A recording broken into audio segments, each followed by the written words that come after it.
উচ্চতা মাত্র 3 ফুট 8 ইঞ্চি, বয়স 57 বছর। তার সাধনা আবার স্নান না করার, অর্থাৎ কখনো স্নান করেন না। গত 32 বছর ধরে তিনি কখনোই কোনো দিন স্নান করেননি, কোনো পারফিউম বা কৃত্রিম কোনো কিছু মাখেনও না, অথচ তার শরীর একেবারে পরিষ্কার পরিচ্ছন্ন। স্নান না করেও কিভাবে বাবা এত পবিত্র থাকেন সেটাই রহস্য ভক্তদের কাছে। এবছরই তিনি প্রথম কুম্ভ মেলায় এসেছেন। আর এই বাবা কি বলছেন শোনাবো আপনাদের। हमारी हाइट 3 फीट 8 इंच। अच्छा। हमारी उम्र 57 इयर्स। अच्छा। हम खुश हैं और ये गंगा तट तो बहुत ही अच्छा है। जी।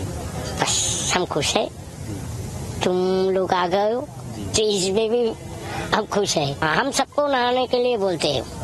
आप हम नहाते नहीं। अच्छा, कब से नहीं नहाया महाराज? 32 साल। 32 साल। हाँ।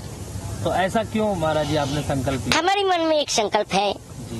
इसीलिए हम नहाते नहीं। जब हम नहाएंगे क्षिप्रा में नहाएंगे और कामाख्या चले जाएंगे, बस। বাংলার আওয়াজ, বাঙালির আবেগ, জি 24 ঘন্টা।